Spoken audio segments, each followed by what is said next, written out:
지금부터 이제 다 함께 중생을 제도하러 나가야 되는 거예요. 이제. 자기 완성을 시켰으니까 중생을 다음에는 중생제도 해야 된다고 그랬어요. 중생을 제도를 하기 위해서 나가야 돼요. 이제 중생제도 하러 갑시다. 지금부터 가는 거예요, 이제. 자, 중생을 제도하려면은 먼저 중생 세계를 한번 살펴봐야 되겠어요. 지금부터 중생 세계를 한번 이제 살펴보는 거예요. 인간 세계하고 천상 세계는 우선 두고, 왜냐하면 그건 고통이 좀 적으니까 우선 발등에 불부터 꺼야 되거든. 중생을 제도한다 할 때는 아주 어려운 중생부터 제도해야 되잖아요.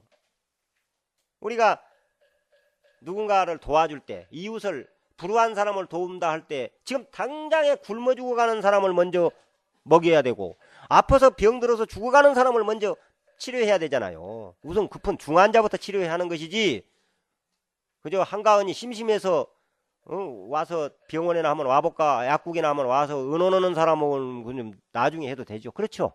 이거야 바로. 그래서 인간하고 천상에 사는 사람들은 조금 고통이 적으니까 우선 급한 것부터 하자. 그게 어디냐? 지옥, 악의 축생, 수라더라는 거예요. 이런 세계, 그런 세계 중생들을 제도해야 된다. 급하니까. 그 중에서도 가장 고통이 심한 세계가 지옥이야. 그 지옥 중 대표적인 이제 지옥이 어떤 지옥이 있느냐면 도산지옥과 화탕지옥이 있답니다. 그가 제일 고통이 심하대요. 그래서 그 다음에 이제 독송을 해봅시다. 아약향도산 도산자최절 아약향화탕 화탕자소멸 아약향지옥 지옥자고갈 아약향아기 아기자포만 아약향수락 자조보가야향 축생 자득대지엔이라나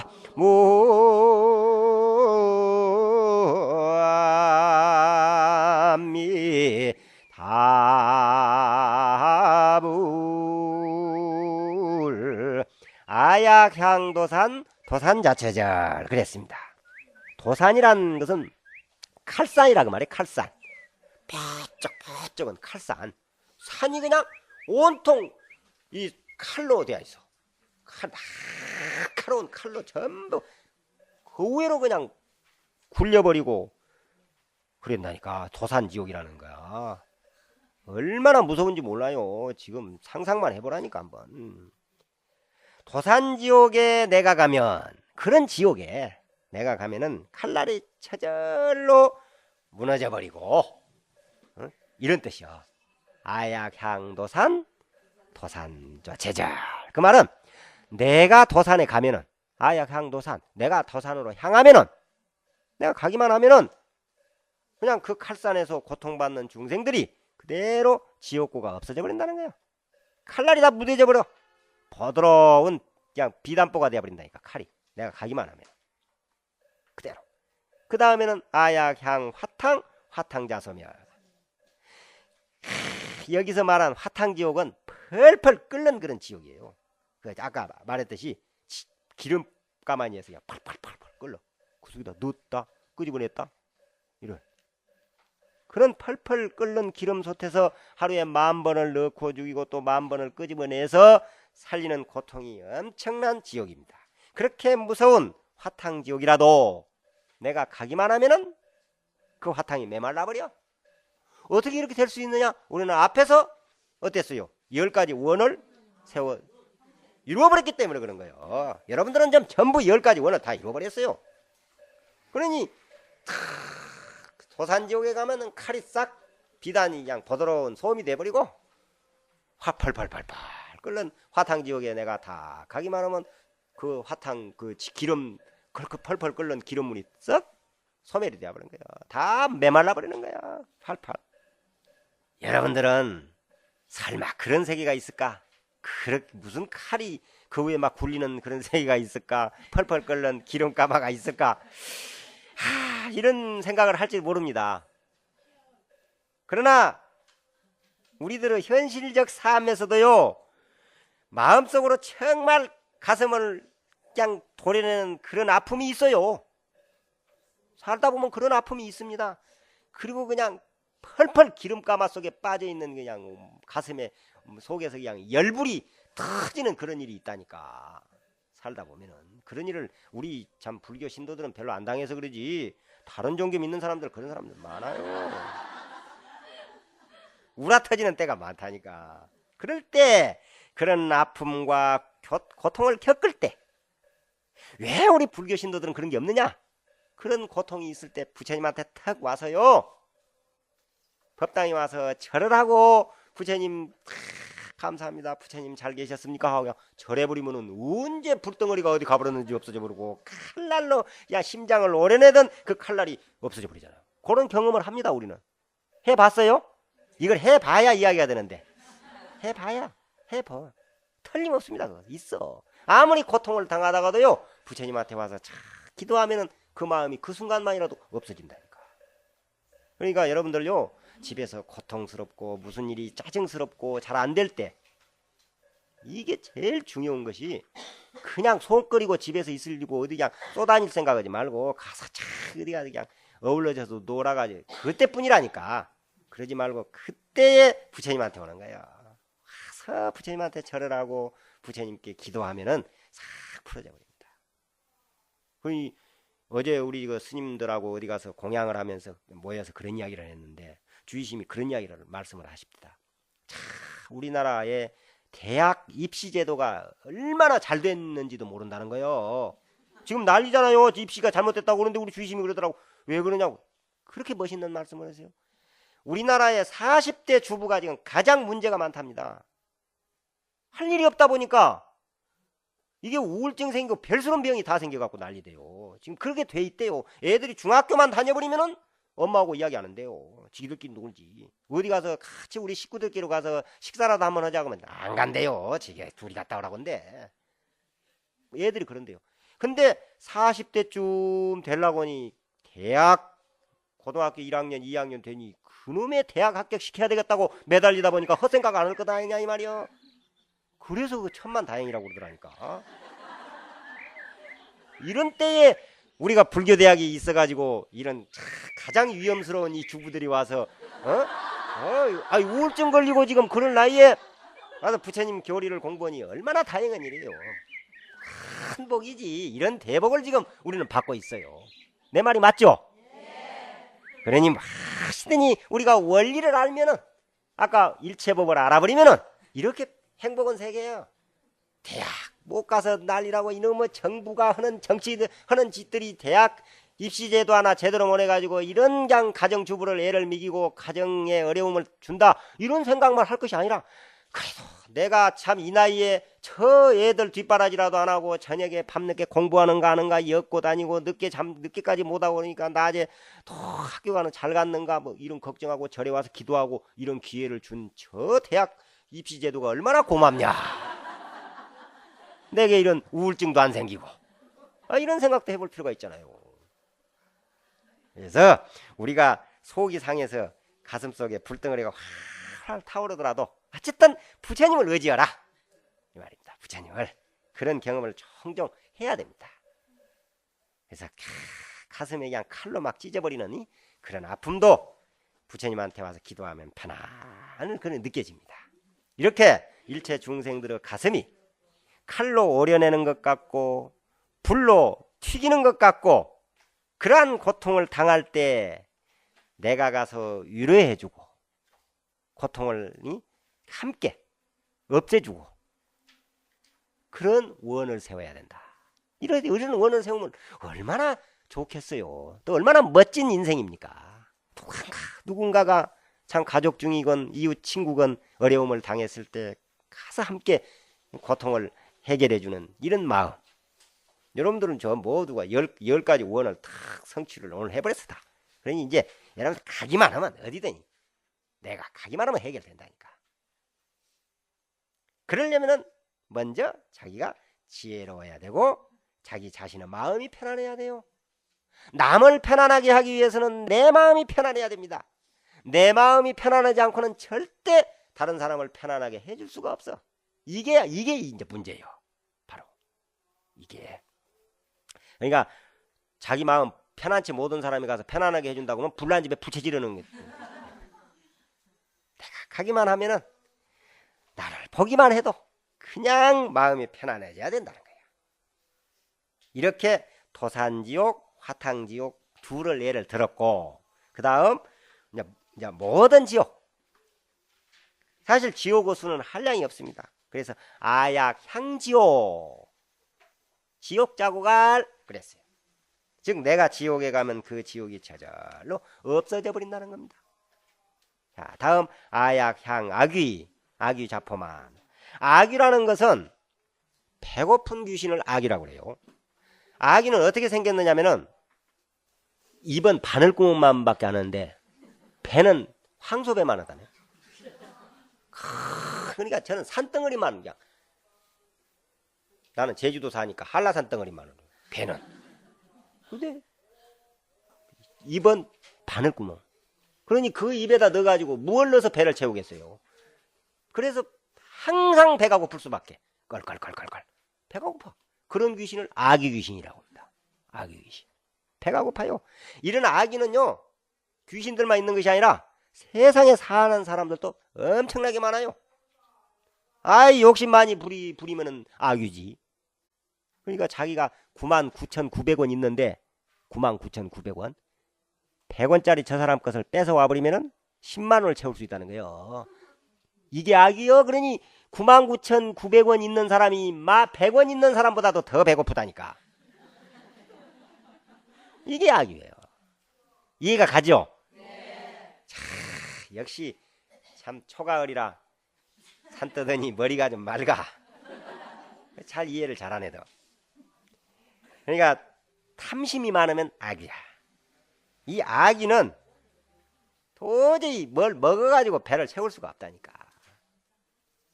배가 고플 수밖에. 여기서 배가 크다는 표현은 욕심이 많다는 겁니다. 욕심이 많다. 그러니까 악이는 욕심은 수미산 같고 한라산 같고, 욕심은 복 짓는 일은 바늘구멍만 밖에. 복 짓는 일은. 그러니 고통받을 수밖에. 정말 공간적인 그런 악의의 세계가 아니더라도, 어느 공간적인 저는 어느 어디에 악의의 세계가 아니더라도 우리 인간들의 삶 속에서 악의 같은 인간들이 있다는 겁니다. 남의 것 뺏고 욕심내고 훔치는 것이 악이에요. 그렇게 욕심만 부리고 사는 악의들에게, 그런 악의들에게 내가 그 세계에 가기만 해도 그 악의가 그냥 마음이, 그런 배고픈 마음이 싹 없어져 버리고 배가 불러버려. 배고픔의 고통을 여러분들 아세요? 한번 알고 싶으면 일주일만 굶어보라니까. 한 3일 굶으니까 일주일 단식을 하는데요, 한 3일째 되니까요, 세상이 천장이 안 됐는데도 먹을 것만 보이더라. 나는 세상에 한 번도 이 세상에 먹어보지 않은 것이 막 눈앞에 나타나대. 무슨 뭐 탕수육이 나타나고 짜장면이 그냥 와랑와랑. 그래요. 그러니 얼마나 악의의 고통이 심한 것인지를 내가 느꼈어요. 이 배고픔의 서러움이 이런 거라구나. 그래서 내가 가기만 하면 배고픔이 없어졌다, 배가 불렀다, 이 말은 이제 욕심이 없어져서 만족스럽게 된다. 이제 아약 향하기 악이 자포마. 여기서 향한다 하는 것은 가기만 해도, 내가 보이기만 해도 이런 뜻이에요. 또 설법만 듣기만 해도, 내 마음을 접하기만 해도, 모든 중생은 근기에 따라서 제도하는 방법이 또 다릅니다. 근기에 따라 제도하는 법이 달라요. 설법을 해야 알아듣는 중생이 있고, 보기만 해도, 말을 하지 않고 내 모습만 탁 보여주기만 해도 그냥 바로 알아듣는 수가 있다니까. 부부간도 잘 통하는 부부간은요, 눈빛만 보면은 뭘 달라고 하는지 알아버린다네. 물을 달라고 하는지, 뭐 담배를 갖다 달라고 하는지, 뭐는 다 알아버린대. 신문을 갖다 달라고 하는지, 눈빛만 봐도 양말짝을 달라고 하는지. 그게 안 돼요. 그냥 나만 탁 보여주기만 해도, 자식도 그러잖아요. 애들도 그냥 기를 때 엄마 모습만 보고도 그냥 좋아가지고 그냥 공부할 마음이 탁 일어나고, 말로 해 그냥 공부해라 하기 전에 그냥 엄마 모습만 탁 봐도 그냥 공부를 다 할 마음이 일어나고, 이런 식이 돼야 된다는 거지. 만족한 마음, 배가 부른 마음으로 생각을 바꾸셔야 됩니다. 그러려면 물질적인 욕심으로 태산만한 배를 채울 수 없어요. 도저히 채울 수가 없어요. 그 물질적인 것. 여러분들 물질을 아무리 여러분들이요 물질을 세상에 1000만금을 모아도요 배 안 채워진다니까. 욕심이 끝이 없기 때문에 그래요. 오직 그 악의 배는 법으로 채워야 된다. 법으로. 법식이라야 배고픔을 채울 수가 있어요. 보통 제진일 때 그 연부르는 게 수하차법식 식자 한 포만, 이런 말 이제 연부를 해요. 그런 연부를 하는데 이 뜻은 내가 가지고 있는 법식을 줄 테니 한 포만 하라. 정말 배가 부르게 먹어라. 이런 이제 연부도 하는데, 가득 채워라. 바로 이런 아기들의 세계가 있어. 그런 세계에 내가 가기만 해도 그들의 줄인 배가 가득 채워지기를 원하는 그런 발언입니다. 이 내용이. 자, 그 다음은 아약향수라 악심자조복. 아수라들은 싸움을 좋아해요. 싸우는 세계를 아수라라고 합니다. 그래서 그냥 막 어지러져 있는 걸 아수라장이라고 그러잖아요. 그냥 싸움을 하고 난 뒤끝이요, 그게. 원래 그 싸움 좋아하는 근본이 어디서 나오느냐? 악한 마음에서 나오는 거예요. 악심에서. 악한 마음 없으면 절대 싸움이 없어요. 그러니까 이 부부간에도 어제 어느 처사님 댁을 가서 그 처사님이 그러시대. 그전에는 1년이면 한 50번 이상을 싸웠대요. 근데 절에 와서 부처님한테 기도하고 하다 보니까 이러지면은 한 달에 한 번 정도 잘하면 싸우고 나더라도 서로 그냥 좀 후회하고 참회하는 그런 마음을 갖는다고 그러더라고. 그게 뭐냐면 그만큼 악심이 없어졌다는 말이거든. 악심. 그러니까 주의심께서 그런 말씀하시더라고. 그는 악심이, 악한 마음이 없어졌기 때문에 그런다. 항상 미안한 마음, 감사한 마음을 갖다 보면 서로 어쩌다 보던 사이에 서로 감정이 상해서 말과 말이 막 오고 가다 보면은 싸울 수도 있는데, 그걸 돌아서서 바로 사과하고, 악심이 없었기 때문에 그래요. 그 싸움의 근본은 악심이거든요. 악심만 없어져 버리면요 절대 싸움이 안 됩니다. 싸움이.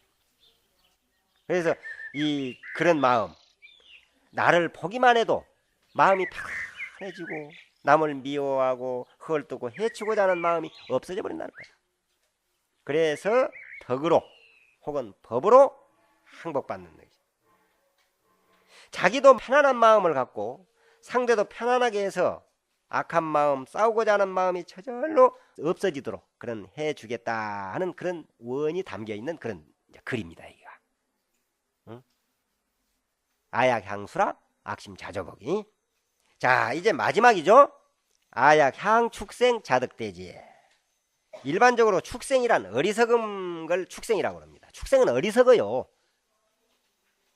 이 먹는 것만 봐도 그래. 부모도 몰라보고, 먹는 거 보면 부모도 몰라봐요. 그냥 자식도 몰라보고 어리석어.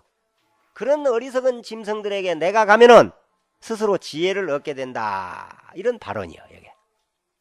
어리석은 것은 짐승뿐만 아니라 인간들도 많아요. 어리석은 자는 하는 짓마다 꼭 망할 짓만 하거든. 어리석으면. 꾀내는 것이 꼭 져죽을 꾀를 내. 어리석어가지고는. 그렇게 어리석은 사람에게 지혜를 가르쳐줘야 이제 하거든요. 지혜를 가르쳐줘야죠. 자, 이렇게 해서 도산에서부터 축생까지 6부류의 중생을 이제 우리는 제도를 했습니다. 여러분들 모두 지금까지 6부류의 중생을 제도했어요. 도산, 지옥, 그 다음에 화탕지옥, 그 다음에 지옥, 일체지옥, 그 다음에 수라, 그 다음에 악귀, 축생. 이 6 중생들을 지금 고통받는 중생을 제도를 탁 했어.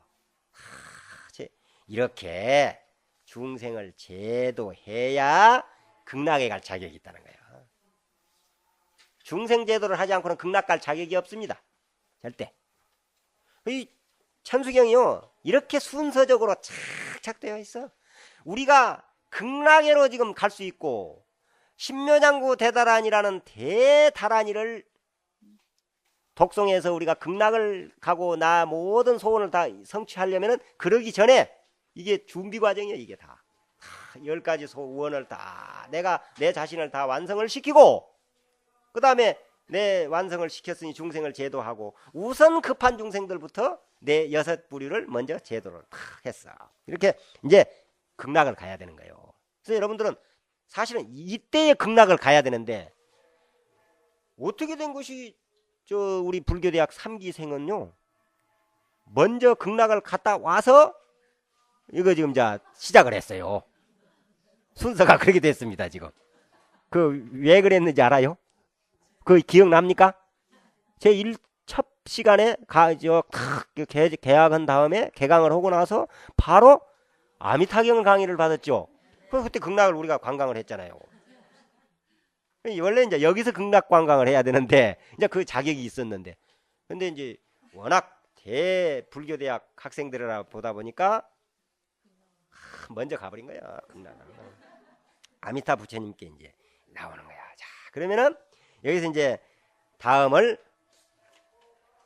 나무가 보살 마살 나무 대세지 보살 마살 나무 천수 보살 마살 나무 여의 보살 마살 나무 대륜 보살 마살 나무 관자재 보살 마살 나무 정취보 마살 나무 만월 보살 마살 나무 수월 보살 마살 나무 군다리 보살 마살 나무 11명 보살 마살 나무 제대 보살 마살 나무 본사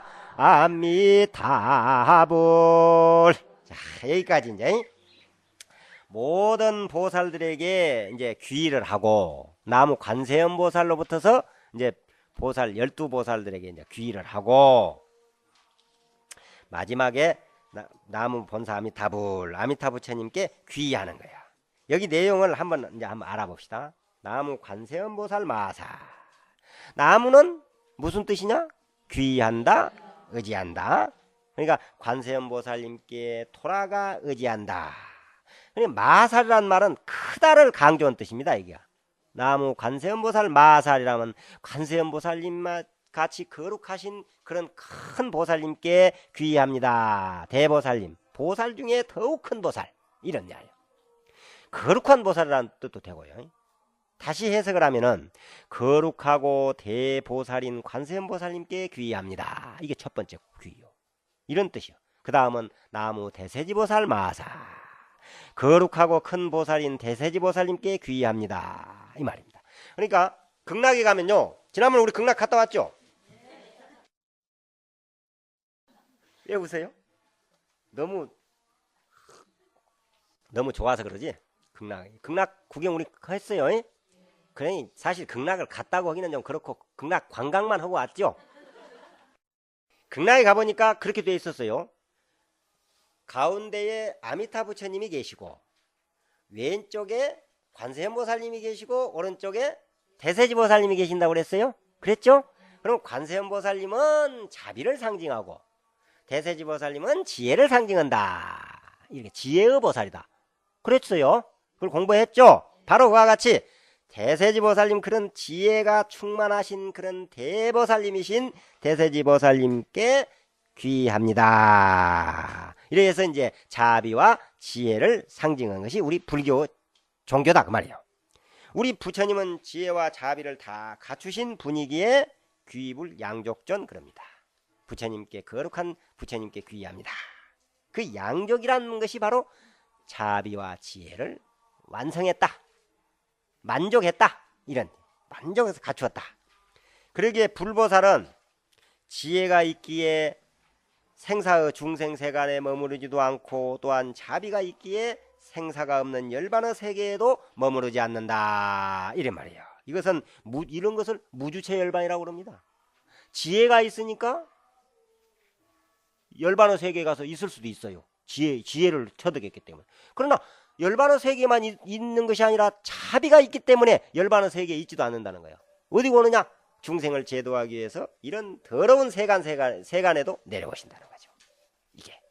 그러므로 부처님의 지혜와 자비를 상징해서 대세지보살과 관세음보살을 좌우보처를 이렇게 거느립니다. 자, 그 다음 나무 천수보살 마사. 여기 천수보살은 무슨 뜻이냐면은 이걸 잘 알아들어야 해요. 천수천안 관세음보살. 천수천안 관세음보살을 줄여서 천수보살이라고 한 거예요. 그러니까 천수보살은 그냥 천수천안 관세음보살이에요. 그걸 알아야 돼. 관세음보살이 중생을 제도하기 위해서 중생의 어려움을 빨리 볼 수 있도록 천개의 눈이 있어야 되고, 또 모든 중생의 고통을 널리 보살펴 주시려면은 천개의 손도 가져야 된다. 그래서 천수천안 관세음보살이다. 이게 천수보살이다. 그런 보살님께 귀의합니다. 이런 뜻이죠. 그리고 다음은 나무 여의륜보살 마사. 여의란 말은 무슨 말이냐면 뜻대로 된다는 그런 뜻입니다. 여의다. 이 말은 뜻대로 된다. 내가 원하는 대로 다 된다. 어? 뜻대로 된다.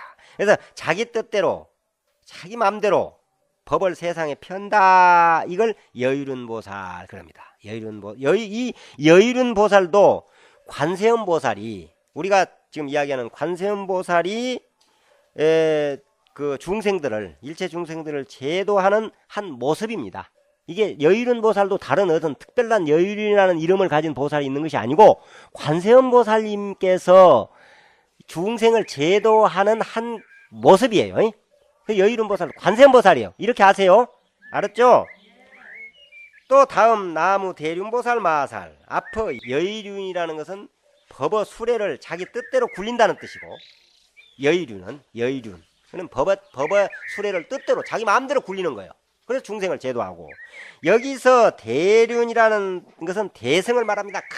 큰 수레를 굴리는 걸 말해요. 큰 수레를. 이 대륜보살도 역시 관세음보살이 중생을 제도하는 모습을 표현한 것입니다. 그리고 다음에는 나무 관자재보살 마사. 관자재보살도 관세음보살이라고 그랬죠. 그 자유자재하게 중생들의 어려움을, 즉 고통을 해결해 준다는 뜻으로 관자재보살이라고 그럽니다. 그런 관자재보살님께 귀의합니다. 그 다음 나무 정취보살 마사. 이 정취보살도 역시 관세음보살을 의미해.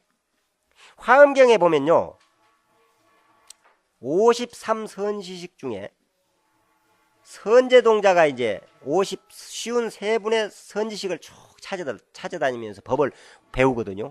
그 중에서 선제동자에게 법을 설한 관세음보살이 정취보살로 나옵니다. 관세음보살을 만나서 관세음보살님한테 법을 배우거든요. 그 관세음보살이 정취보살로 나와요.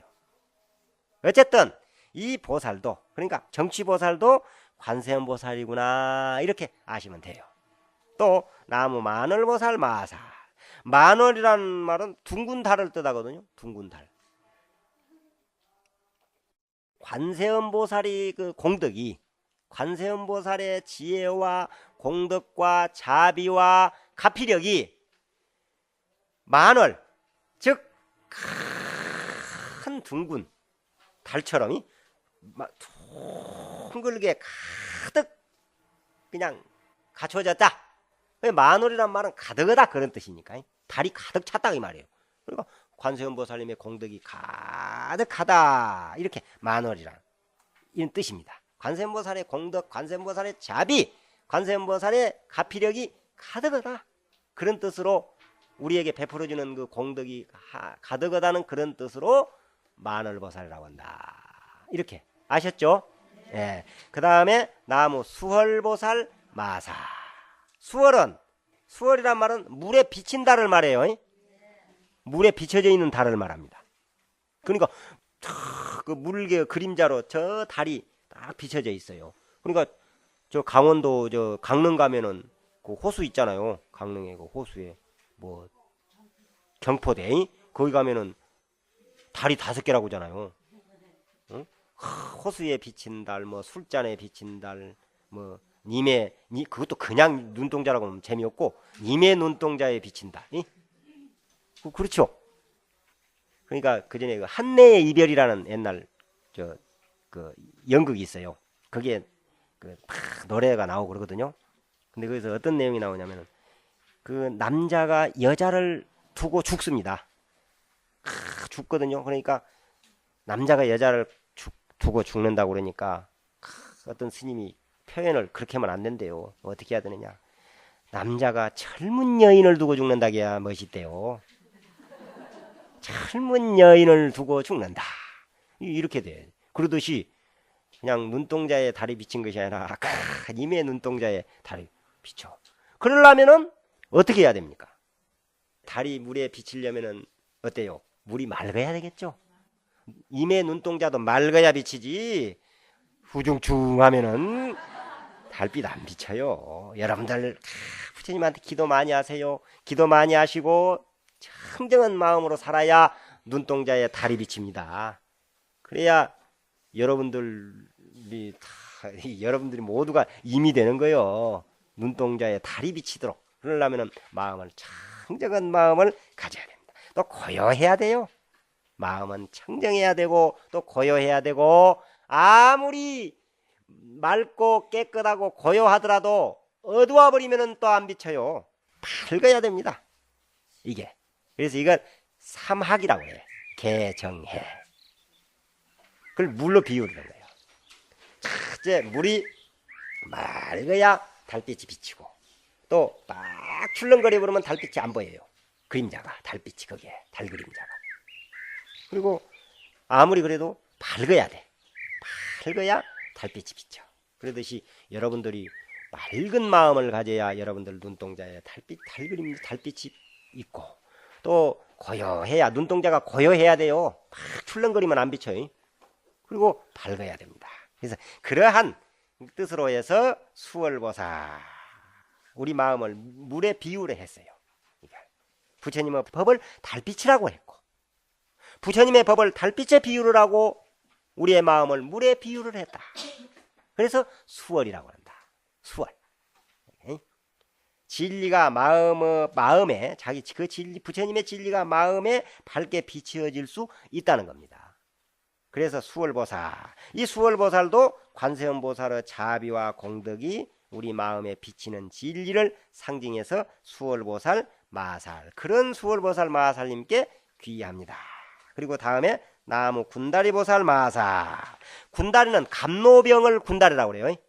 여러분들 관세음보살님 사진 보면은 그 감노병 들고 있는 거 보셨죠? 그게 군다리입니다. 그 기억해둬요. 군다리면 뭔 거고 의식하지 말고 그 감노수병을 감노병 그 감노병을 감노수를 담는 그릇이 이제 감노병인데 감노수란 말은 우리 중생들의 마음을 길러주는 생명수예요. 감노수는 즉 생사해탈을 하게 하는 약이요. 감노수병을 들고 있는 관세음보살의 모습을 상징해서 군다리보살 마살 이랬어요. 혹은 중생의 고통과 액난을 구제해 주시는 관세음보살의 태자 대비를 의미하기도 합니다. 이 군다리보살이. 또 다음에 나무 11면보살 마살 얼굴이 11인 보살 11면 그러니까 전후 좌우로 10개 얼굴이 있어요. 중앙에 이제 그 머리 위에 아미타 부처님이 그 천수천한 관세음보살을 가보면요. 얼굴이 11개예요. 얼굴이. 그래가지고 한가운데 그러니까 관세음보살 상이 있고 머리 위에 그게 이렇게 조각되어 있어요. 그런 거 보신 일 있어요? 어디야 뭐 오사 같은데 어디 기림사 가니까 그거 있대. 이렇게 해서 한가운데 아미타 부처님이 계시고 그 주위에 11분 부처님 보살님이 계셔요. 그걸 11면 보살이라고 그래요. 거기는 왜 그런 얼굴이 필요하냐? 이제 중생들이 예를 들어서 보호를 해줘야 되겠는데 악귀들도 있잖아요. 악귀들한테는 자비스러운 상만 보여서는 안 돼요. 그냥 무서운 상도 해서 혼을 내는 그런 모습. 또 자비스러운 상, 여러 가지 막 찌그러진 상 이런 이제 각기 중생을 제도하는데 이제 그 필요하다. 그래서 거룩하고 큰 대보살님께 이제 그런 관세음보살님께 돌아가 의지한다는 뜻으로 이제 나무 11면 보살 마살 그랬어요. 그런 보살님께 귀의한다. 그리고 이제 마지막에 제대보살을 넣었죠. 제대보살 나무 제대보살 마살 이렇게 거룩하고 큰 대보살들께 귀의를 합니다. 전체 보살님들께 귀의합니다. 이런 거예요. 그리고 마지막으로 우리의 스승이신 아미타 부처님께 귀의합니다. 이렇게 했어요. 나무 본사 아미타부. 됐죠? 그리고 이렇게 관세음보살님을 비롯해서 나무 제대보살까지 보살님들에게 의지하고 귀의를 해서 마지막에 나무 본사 아미타불 부처님 나무 아미타 부처님께 귀의합니다. 무엇을 귀의하느냐? 극락을 가기를 원합니다. 이겁니다. 그래서 이제 극락을 우리는 갔어요. 지금 지난번에 가버렸어. 극락은. 이제 여기까지 오늘 공부를 하고 다음 시간에 이제 정식 이제 천수경의 이제 주인 신묘장구 대단하니 공부를 이제 다음부터 하겠습니다. 알으셨죠? 다음 주가 기대됩니까? 예. 자, 성불하십시오.